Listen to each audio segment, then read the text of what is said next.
आज के वीडियो में हम डिस्कस करने जा रहे हैं money market.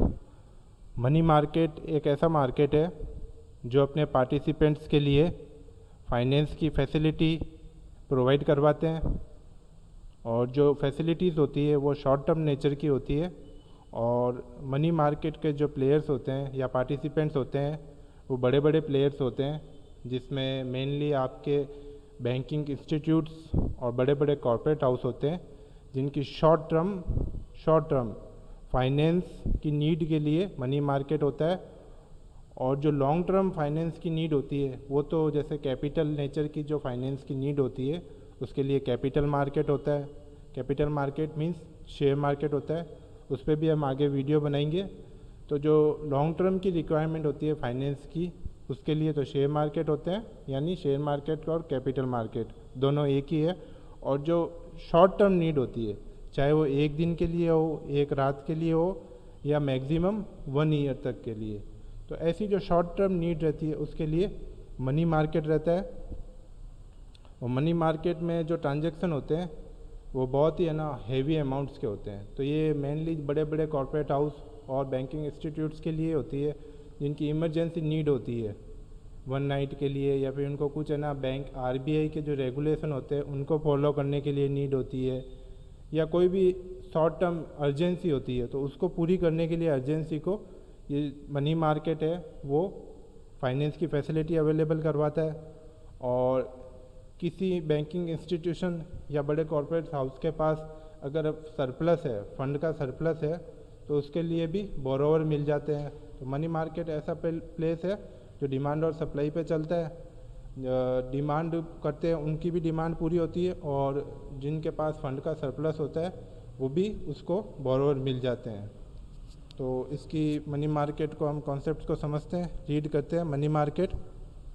Money market is an important segment of the Indian financial system.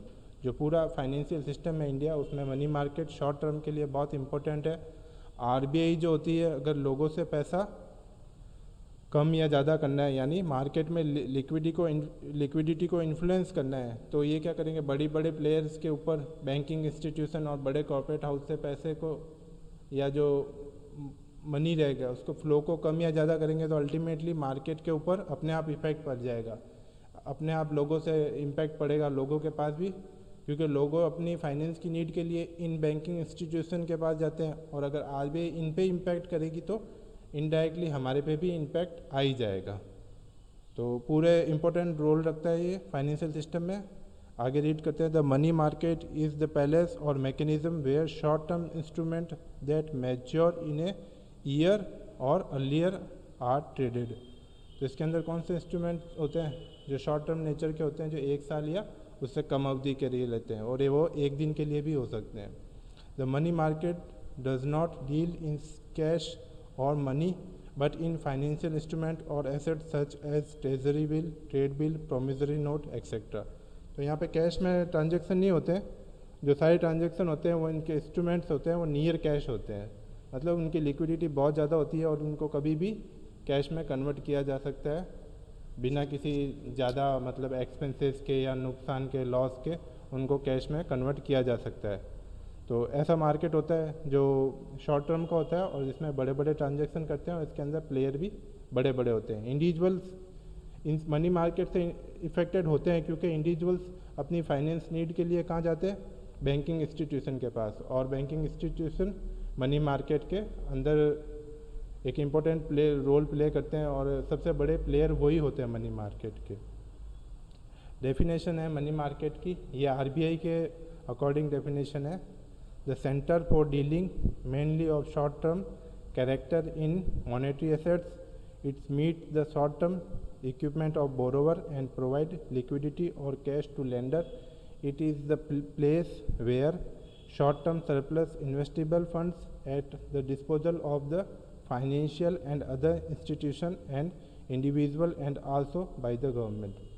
तो आरबीआई ने भी यही बताया, शॉर्ट टर्म नेचर के जो मॉनेटरी एसेट्स होते हैं उसमें डील करते हैं, और जिनके पास सरप्लस होते हैं उनको इन्वेस्टमेंट के लिए बोरोवर मिल जाते हैं, जिनको वो अपने सरप्लस इन्वेस्ट कर सकते हैं, और जिनकी रिक्वायरमेंट होती है वो भी यहाँ से बोरो कर सकते हैं। नेक्स्ट है feature of money market. Money market के क्या क्या फीचर्स है उसको डिस्कस कर लेते हैं। फर्स्ट है money market operations are for short term funds. ये हमने डेफिनेशन में भी देखा था कि मनी मार्केट के जो इंस्ट्रूमेंट्स होते हैं या मॉनेटरी एसेट्स होती है वो शॉर्ट टर्म नेचर की होती है और उनकी मैक्सिमम जो टेन्योर होता है वो विद इन 1 ईयर का होता है या 1 ईयर मैक्सिमम होता है, और जो शॉर्टर पीरियड होता है वो 1 नाइट का भी हो सकता है। 1 नाइट से मतलब जो कॉल मनी मार्केट है, आगे हम उसको डिस्कस करेंगे, उसके अंदर जो मनी की नीड होती है एक 1 नाइट के लिए भी होती है। जैसे जो सारे शेड्यूल्स बैंक्स हैं यानी कॉमर्शियल्स बैंक जो है, Punjab national bank, bank of Baroda, ये शेड्यूल्स बैंक्स में आते हैं। ये सारे आरबीआई से रेगुलेटेड है। आरबीआई के जो रूल्स एंड रेगुलेशन है उनको फॉलो करना होता है। तो इनको जो फॉलो करना होता है तो इनको क्या होता है, कुछ रेगुलेशन के अंदर कुछ रिजर्व फंड्स होते हैं वो रखने पड़ते हैं, जैसे सीआरआर और एसएलआर, उनको हम आगे डिस्कस करेंगे। तो उनको हर बैंकिंग ट्रांजैक्शन जब एंड हो जाता है तो एंड ऑफ द डे वो सीआरआर और एसएलआर मेंटेन करता होता है, और नेक्स्ट डे उसको अलग डिमांड अलग हो जाती है, बैंक अलग डिपॉजिट और डिपॉजिट ले लेती है तो डिमांड डिपॉजिट अलग हो जाती है, तो उसका नेक्स्ट डे और अलग हो जाता है वो चेंज। तो वो डेली चेंजेस होता है। तो अगर उसमें अगर सरप्लस रह रहा हो तो बैंक आगे इन्वेस्टमेंट करती है, और उसमें डेफिशिएंसी रह रही हो तो बैंक बोरो करके उसको एसएलआर और सीआरआर की जो रिक्वायरमेंट है उसको पूरा करती है। तो एक 1 नाइट के लिए भी मनी बोरो करनी पड़ती है। तो जो इसके इंस्ट्रूमेंट्स होते हैं वो ऐसे होते हैं कि 1 नाइट से लगा के मैक्स टू मैक्स 1 ईयर तक के होते हैं। सेकंड है it is a wholesale market, मतलब इसमें जो प्लेयर रहते हैं, मैंने पहले ही आपको शुरू में ही कहा था, बड़े बड़े प्लेयर रहते हैं और इनमें जो ट्रांजैक्शन होते हैं वो बड़े अमाउंट के होते हैं। छोटे छोटे ट्रांजैक्शन के लिए मनी मार्केट नहीं होता है। इनडायरेक्टली हम जरूर है ना मनी मार्केट के जो प्लेयर होते हैं उनसे जुड़े हुए रहते हैं। जैसे बैंक्स होती है, हमको अगर रिक्वायरमेंट है फाइनेंस की तो हम लोन लेने जाते हैं, लेकिन यहाँ पे जो ट्रांजैक्शन होते हैं वो होलसेल में होते हैं, बड़े बड़े ट्रांजैक्शन होते हैं। और थर्ड है the volume is very large and generally transaction are settle on daily basis. यही है, होलसेल मार्केट है तो ट्रांजैक्शन भी छोटे नहीं होंगे, बड़े ट्रांजैक्शन होंगे। ज़्यादातर जो ट्रांजैक्शन होते हैं वो मिलियंस में बिलियंस में होते हैं, बहुत ज़्यादा हेवी ट्रांजैक्शन होते हैं, क्योंकि बैंक्स की रिक्वायरमेंट रहती है, वो बैंक्स खूब की डिमांड डिपॉजिट जो होती है बहुत ज़्यादा होती है पर डे, और उसका कुछ सर्टेन परसेंटेज जो सीआरआर और एसएलआर मेंटेन करना होता है। तो उसके लिए जो डेफिशिएंसी या रिक्वायरमेंट जो होती है या सरप्लस होता है वो भी एक बड़ा अमाउंट होता है। तो ये इसमें जो ट्रांजैक्शन होते हैं मनी मार्केट में वो बहुत ही लार्ज अमाउंट के होते हैं। फोर्थ है the market turns financial assets quickly into cash at low cost. इसका मतलब है कि है ना मनी मार्केट के जो भी इंस्ट्रूमेंट या मॉनेटरी एसेट्स होती है उनको बिना ज़्यादा एक्सपेंसेस के कैश में बिल्कुल लो कॉस्ट पे कैश में कन्वर्ट किया जा सकता है। अब चाहे वो बिल ऑफ एक्सचेंज हो, कॉमर्शियल पेपर हो, सर्टिफिकेट ऑफ डिपॉजिट हो, ट्रेजरी बिल हो, इन सब को क्या होता है कि बहुत ही है ना कम अमाउंट पे, बहुत ही कम रेट पे डिस्काउंट करा के कैश में कन्वर्ट कर सकते हैं। अगर नीड हो, हमारे पास कुछ इंस्ट्रूमेंट्स हो मनी मार्केट का, तो उसको हम बहुत जल्दी कैश में बिल्कुल लो कॉस्ट पे कैश में कन्वर्ट करवा सकते हैं। और ये इंस्ट्रूमेंट जो होते हैं उनको हम नियर मनी बोलते हैं, मतलब ये मनी के बहुत नियर होते हैं, मतलब इनको बहुत ज़्यादा इनकी लिक्विडिटी होती है, इनको कभी भी हम बिल्कुल लो कॉस्ट पे कैश में कन्वर्ट करवा सकते हैं। फिफ्थ पॉइंट है trading takes place over the telephone followed by return confirmation from both the borrowers and lenders. अब हमने डिस्कस किया था कि यहाँ बहुत शॉर्ट टर्म की नीड के लिए मनी मार्केट होता है, और जब शॉर्ट टर्म की नीड रहती है 1 नाइट या 2 डेज 1 वीक, तो उसके अंदर एग्रीमेंट करने में, रिटर्न एग्रीमेंट करने में तो काफ़ी टाइम लग जाता है। अगर एक नाइट के लिए चाहिए, जैसे बैंकिंग इंस्टीट्यूशन होती है, मैंने बताया उनकी बैंकिंग रेगुलेशन एक्ट के अकॉर्डिंग कुछ रिजर्व उनको रखने पड़ते हैं एंड ऑफ द ट्रांजैक्शन के एंड होने पे पर डे उनको कुछ सीआरआर एसएलआर मेंटेन करने पड़ते हैं। तो उस केस में 1 नाइट के लिए चाहिए, अगर वो रिटर्न एग्रीमेंट के लिए जाएंगे, कंफर्मेशन के लिए जाएंगे तो पीरियड ही ओवर हो जाएगा। तो इसमें क्या होता है, बैंक मनी मार्केट में देख रहे होते हैं डिमांड और सप्लाई से क्या इंटरेस्ट रेट चल रहा होता है, उसके अकॉर्डिंग टेलीफोन पे ही कंफर्मेशन दे देते हैं और उसके बाद में रिटर्न मेल कर देते हैं, या फिर वो जो रिटर्न कंफर्मेशन है वो बाद में डिस्पैच कर देते हैं। तो पहले क्या होता है, टेलीफोन पे ही ट्रांजैक्शन फिक्स हो जाता है कि इस रेट पे हमको इतना पैसा चाहिए, ये दोनों पार्टीज एग्री हो जाती है, वो उसके फंड ट्रांसफ़र कर देते हैं और बाद में उसको मेल से कंफर्मेशन कर देते हैं। 6 है, there are large number of participant such as reserve bank of India, commercial banks, various development bank and financial institution like LIC, UTI, IDBI etcetera. तो हमने पहले कहा था इसके जो पार्टिसिपेंट होते हैं बहुत ही है ना बड़े बड़े प्लेयर होते हैं। RBI खुद सबसे बड़ी बैंकिंग इंस्टीट्यूशन है इंडिया में। कॉमर्शियल बैंक्स मतलब ये शेड्यूल्स बैंक्स जो है जो डिमांड्स लेती है और लोन बोरो करती है। इसमें Punjab national bank, bank of Baroda, आपकी ओरिएंटल बैंक, यूनियन बैंक, ये सारे कॉमर्शियल बैंक्स है। और काफ़ी सारे डेवलप बैंक है, IDBI हो गई, ICICI हो गई, अब तो वो प्राइवेट बैंक हो गई है। और भी LIC, GIC, unit trust of India etcetera इसके प्लेयर होते हैं। नेक्स्ट है फंक्शन ऑफ मनी मार्केट। तो मनी मार्केट कौन कौन से फंक्शंस को परफॉर्म करती है, उसके अंदर सबसे फर्स्ट है प्रोवाइड्स शॉर्ट टर्म फंड्स।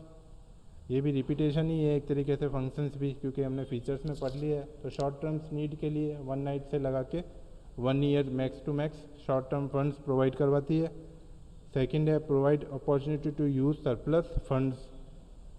अब सरप्लस फंड के लिए भी होता है, जैसे कभी डेफिशिएंसी होती है बैंकिंग इंस्टीट्यूशन को, तो किसी न किसी के पास सरप्लस होता है, क्योंकि मार्केट में मनी का फ्लो तो फिक्स ही रहता है। अब एक बैंक से जाके दूसरे बैंक के पास चला जाता है, कभी किस बैंक के पास ज़्यादा हो जाता है, जो जिसके पास जो सरप्लस बचता है उसको भी लिए इन्वेस्ट करने के लिए ये प्लेटफॉर्म है मनी मार्केट में। उसको जो इन्वेस्ट करने के लिए कोई ना कोई बोरोवर मिल जाता है जिसको वो मनी बोरो कर देता है, और उसके सरप्लस फंड जो होते हैं वो एकदम शॉर्ट टर्म के लिए यूज़ आ जाते हैं। लेकिन अगर आपके पास भी अभी अगर देखो कोई शॉर्ट टर्म के लिए 1 या 2 दिन के लिए पैसा पड़ा, तो आप उसको कहाँ इन्वेस्ट करोगे। और अगर बैंकिंग इंस्टीट्यूट इन्वेस्ट नहीं करे तो उनका पैसा वेस्ट चला जाएगा, और वो डेली बेसिस पे अपने कस्टमर्स को कैसे इंटरेस्ट पे करेंगे। तो उनके लिए तो शॉर्ट टर्म में भी बचा हुआ पैसा है वो इन्वेस्ट होना बहुत ज़रूरी है। तो इसलिए सरप्लस फंड होते हैं, उसके लिए मनी मार्केट एक प्लेटफॉर्म देता है इन्वेस्टमेंट के लिए। थर्ड है provide funds at low cost. अब जो मनी मार्केट होता है उसमें इंटरेस्ट रेट जो होती है डिमांड सप्लाई से होती है, और RBI से रेगुलेटेड भी होता है। तो ये ज़्यादा क्या होता है, इसमें फ्लक्चुएसन नहीं होता है। फ्लक्चुएसन को कंट्रोल करके रखती है RBI, क्योंकि RBI पूरे मनी मार्केट को मॉनिटरिंग करती है। तो इसके अंदर क्या होता है कि ज़्यादा कॉस्टिंग भी नहीं होती है, और जो इसके इंस्ट्रूमेंट होते हैं वो कम कॉस्ट पे वापस कैश में डिस्काउंटेड भी हम करा सकते हैं। फोर्थ है अवॉइड फ्लक्चुएशंस इन इंटरेस्ट रेट। इंटरेस्ट रेट में ज़्यादा फ्लक्चुएशन नहीं होता है, क्योंकि डिमांड और सप्लाई पे चलता है। एक तो मार्केट के पावर से इंटरेस्ट रेट फिक्स होती है, किसी के पास सरप्लस होता है, कभी किसी के पास डेफिशिएंसी होती है, तो सबकी नीड रहती है। कभी तो ज़्यादा इंटरेस्ट रेट ज़्यादा फ्लक्चुएट हो नहीं पाती है, क्योंकि RBI का भी कंट्रोल रहती है, RBI रेगुलेट करती है। तो ट्रांजैक्शन जो भी होते हैं वो RBI की मॉनिटरिंग में होते हैं। सब RBI के पास जो इंस्टीट्यूशन जो भी इसमें पार्टिसिपेंट होते हैं वो RBI से रजिस्टर्ड होते हैं। तो इसमें क्या होता है, ज़्यादा इंटरेस्ट रेट फ्लक्चुएट नहीं हो पाती है। फिफ्थ है हेल्प इन फाइनेंशियल मोबाइलिटी। तो जो भी फंड्स बच जाते हैं 1 डे के लिए, 2 डे के लिए, 1 वीक के लिए, या शॉर्ट टर्म के लिए सरप्लस होते हैं, या फाइनेंस की नीड होती है, डेफिशिएंसी होती है किसी के पास फंड्स की, तो इन दोनों को जो पार्टीज होती है उनको मिलाने के लिए ये एक प्लेटफॉर्म है मनी मार्केट। तो ये हेल्प करता है, जो फाइनेंस सरप्लस या डेफिशिएंसी है उनको मोबाइलिटी में हेल्प करता है, कि जिसके नीड हो उसके पास चले जाए, इन्वेस्टर को बोरोवर से मिला देती है। 6 पॉइंट है effective implementation of monetary policies. तो मनी मार्केट ऐसा प्लेस है जहाँ पे जो प्लेयर्स होते हैं वो बैंकिंग इंस्टीट्यूशन या बड़े बड़े कॉरपोरेट हाउस होते हैं, और इंडिविजुअल्स जो होते हैं वो इन बैंकिंग इंस्टीट्यूशन होते हैं उसी पे डिपेंड करते हैं। जो जनता के अंदर या पीपल्स के अंदर जो पैसा आता है वो इन बैंकिंग इंस्टीट्यूशन के थ्रू ही आता है। अगर मार्केट में पूरा मार्केट में अगर लिक्विडिटी को कंट्रोल करना है तो RBI क्या करती है, इन बैंकिंग इंस्टीट्यूशन की लिक्विडिटी को कंट्रोल कर लेती है। तो इनडायरेक्टली क्या होता है, जो जनता के पास जो पैसा होता है या लिक्विडिटी होती है वो भी कंट्रोल हो जाती है। तो ये इनडायरेक्टली क्या होता है, मार्केट के अंदर मॉनेटरी पॉलिसी को इम्प्लीमेंटेशन करने के लिए मनी मार्केट हेल्प करता है। सेवन्थ है encourage in saving and investment. तो कुछ इंडिविजुअल्स के लिए भी सेविंग्स के लिए यहाँ पे अपॉर्चुनिटी रहती है, जैसे ट्रेजरी बिल हुए, गवर्नमेंट बॉन्ड्स हुए, उसके अंदर बड़ा सिक्योर रहता है पैसा, क्योंकि गवर्नमेंट्स की उसके अंदर सिक्योरिटी रहती है जो आरबीआई इशू करती है, गवर्नमेंट की तरफ से जो बॉन्ड्स वगैरह होते हैं उनको इशू करती है। तो ये एक तरीके से सेविंग्स को भी एनकरेज करता है और इन्वेस्टमेंट को भी करता है, जिससे इकोनॉमिक डेवलपमेंट होता है। नेक्स्ट है कैरेक्टरिस्टिक्स ऑफ मनी मार्केट। इसमें फर्स्ट है डाइकोटोमिक स्ट्रक्चर, मतलब ये डाइकोटोमिक का मतलब है द्विभागी, मतलब इसके दो भाग होते हैं। फर्स्ट जो होता है ऑर्गेनाइज होता है और सेकंड होता है अनऑर्गेनाइज। ऑर्गेनाइज के अंदर कौन कौन से आते हैं? ऑर्गेनाइज के अंदर जो हम अभी तक डिस्कस कर रहे थे वो ऑर्गेनाइजेशन मनी मार्केट को ही डिस्कस कर रहे थे, जिसके अंदर हम आरबीआई, बड़े बड़े corporate houses, banking institution, commercials banks, privates banks, foreign banks, इन सबको इंक्लूड कर रहे थे।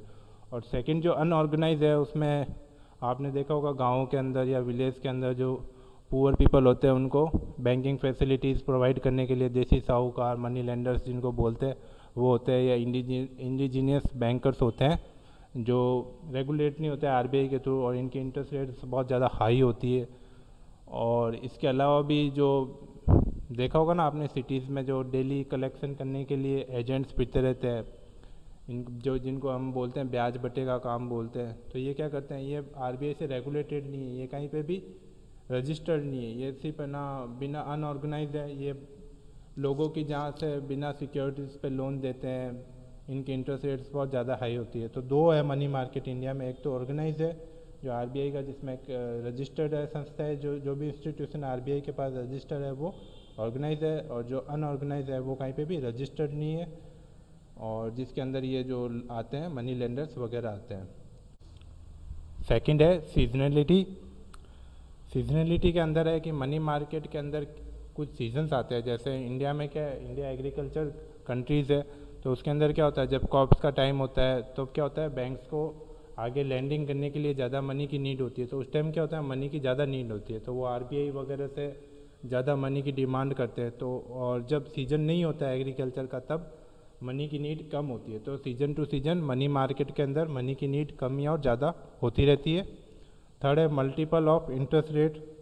और इंडियन मनी मार्केट के अंदर क्या, ऑर्गेनाइज मार्केट के अंदर तो इंटरेस्ट रेट इतनी ज़्यादा नहीं है, लेकिन अनऑर्गेनाइज जो मनी मार्केट है उसके अंदर इंटरेस्ट रेट में बहुत ज़्यादा अंतर है और बहुत ज़्यादा फ्लक्चुएट भी होती रहती है। वहाँ पे क्या होता है, interest rate unorganise money market के अंदर कस्टमर टू कस्टमर वेरी भी करती रहती है। ऑर्गेनाइज मार्केट और अनऑर्गेनाइज मार्केट के अंदर इंटरेस्ट रेट में बहुत ज़्यादा डिफरेंस है। फोर्थ है lack of organise bill market. Bill discounted houses है वो इंडिया में बहुत कम डेवलप हुआ है, या फिर लोग बिल आपस में, ट्रेडर्स जो होते हैं एक दूसरे को बिल्स बहुत कम लिखते हैं। तो बिल मार्केट जो इंडियन मनी मार्केट में अभी भी डेवलप नहीं हो पाया। वेस्टर्न कंट्री में देखें तो बिल मार्केट जो है वो एक बहुत बड़ा इंस्ट्रूमेंट्स है मनी मार्केट का, लेकिन इंडिया के अंदर अभी भी एक ना अच्छा बिल मार्केट तैयार नहीं हो पाया। अभी भी ट्रेडर्स ज़्यादा बिल्स ऑफ एक्सचेंज एक दूसरे के ऊपर ट्रेडर्स नहीं लिखते हैं, अभी भी भारत में बिल मार्केट की कमी है। फिफ्थ है अब्सेंस ऑफ इंटीग्रेशन। जो इंडियन मनी मार्केट है वो है ना इंटीग्रेटेड नहीं है, यानी एकीकृत नहीं है। इसके अंदर क्या होता है कि आधे पे तो जो ऑर्गेनाइज सेक्टर है एक पार्ट है, उस पर तो आरबीआई का कंट्रोल है, और जो सेकंड पार्ट है अनऑर्गेनाइज असंगठित क्षेत्र, उस पर आरबीआई का बिल्कुल कंट्रोल नहीं है। तो क्या है, इसके अंदर एक है ना एक रूपता नहीं है, अलग अलग है। सिक्स है हाई वोलेटिसिटी इन कॉल मनी मार्केट। जो कॉल मनी मार्केट होता है वो पूरा डिमांड और सप्लाई पे रहता है। जैसे मैंने अभी अपने सेकंड पॉइंट बढ़ा, सीजन पे भी डिपेंड करता है। तो कभी तो कॉल मनी मार्केट में डिमांड और सप्लाई से इंटरेस्ट रेट बहुत ज़्यादा हाई हो जाती है और कभी बहुत ज़्यादा कम रहती है। ये सब डिमांड और सप्लाई पे डिपेंड करता है। सेवेंथ है लिमिटेड इंस्ट्रूमेंट्स। जो वेस्टर्न कंट्रीज़ है उसमें बिल ऑफ एक्सचेंज एक ना बड़ा इंस्ट्रूमेंट्स है, और भी इंस्ट्रूमेंट्स है, लेकिन इंडियन मनी मार्केट में जो इंस्ट्रूमेंट्स है वो बहुत कम लिमिटेड इंस्ट्रूमेंट्स है। वेस्टर्न कंट्रीज़ के कंपेयर में इंडियन मनी मार्केट के अंदर कम इंस्ट्रूमेंट्स है। मनी मार्केट से रिलेटेड इस वीडियो में इतना ही। मनी मार्केट पे हम आगे भी वीडियो बनाएंगे जिसमें मनी मार्केट का स्ट्रक्चर देखेंगे और जो मनी मार्केट है उसके इंस्ट्रूमेंट्स पे हम डिस्कस करेंगे। Okay, thank you.